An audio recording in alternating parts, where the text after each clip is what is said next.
Wine has a long and rich history in human existence that predates even written records, but suffice to say that our love affair with the beverage is ancient. One theory postulates that the fermentation of alcohol took off sometime between 10,000 to 8,000 BC thanks to the shift from nomadic to more settled culture.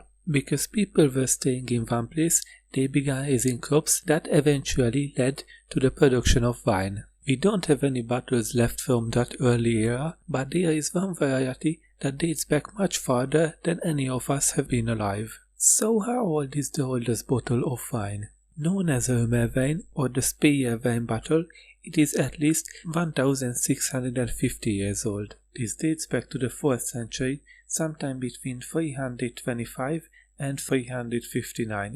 The 1.5-liter glass vessel was discovered during the excavation of a Roman nobleman's tomb in modern-day Germany. The Speyer bottle was found in the grave of a Roman nobleman in 1867 in the Rhineland-Palatinate region of Germany and caused a real stir amongst historians and archaeologists at the time. It's been said that the noble owner, believed to be a high-ranking legionnaire, was buried with a bottle of wine, an ancient custom which represents the Romans' beliefs in the afterlife, that is, sending valuable objects with the body of the deceased so she or he can use them in the hereafter. Reportedly, the tomb near the city of Speyer also contained the sarcophagi of his two spouses. If you are wondering what wine this old smells or even tastes like, experts still don't know. They are uncertain what would happen to the liquid if it were exposed to air, so it has stayed sealed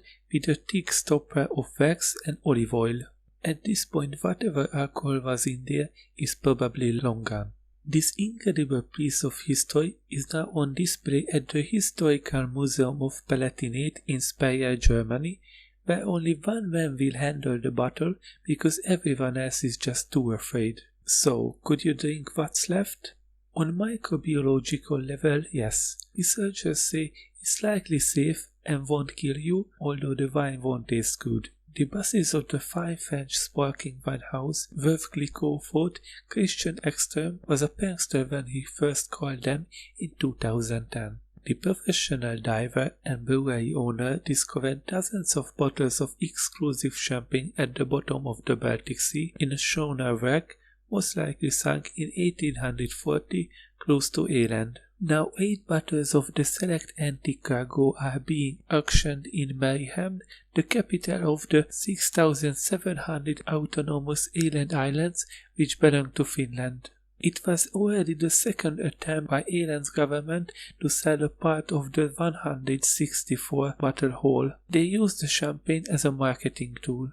Veuve Clicquot's chief historian Fabian Moreau and Sweden's champagne pope Richard Dahlin confirmed the authenticity of the corks and the glass of the content. The conditions in which the bottles were situated, 45 meters, nearly 150 feet deep in the sea under 5 bar pressure, and at the temperature of 5 degrees Celsius, 41 degrees Fahrenheit, were ideal for preserving the champagne.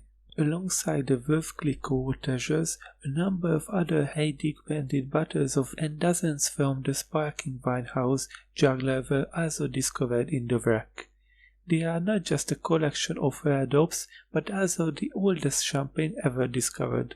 Tests run at auction with just only 2 bottles in 2011 set a new world record. €54,000, $68,000 was paid by the collector from Singapore for the 2 black glass bottles. But then things changed.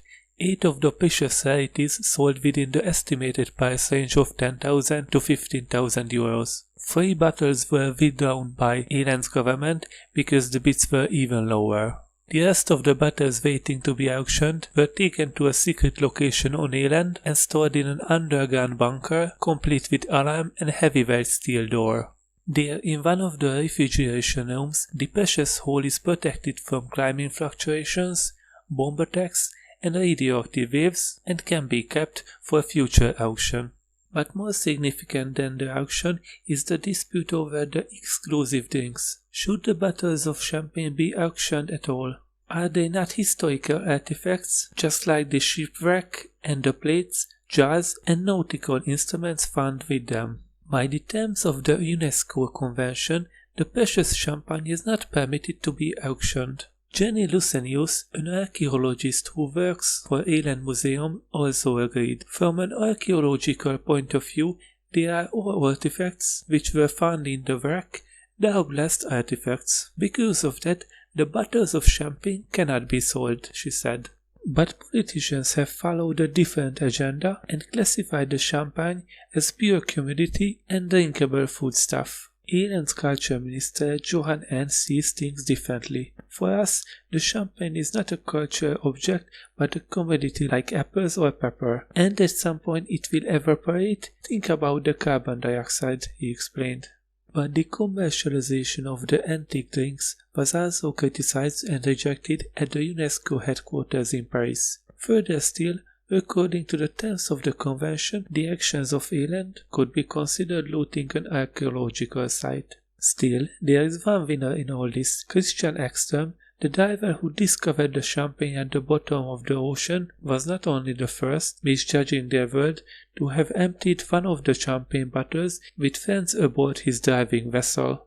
At the last auction, he also seized the opportunity to secure one of the precious bottles for the minimum price of 10,000 euros for his local pub. What is the oldest drink you have ever drunk? Let me know in the comments below. If you liked the video, give it a like and subscribe, and hit the notification bell so YouTube notifies you when I upload a new video. Thanks.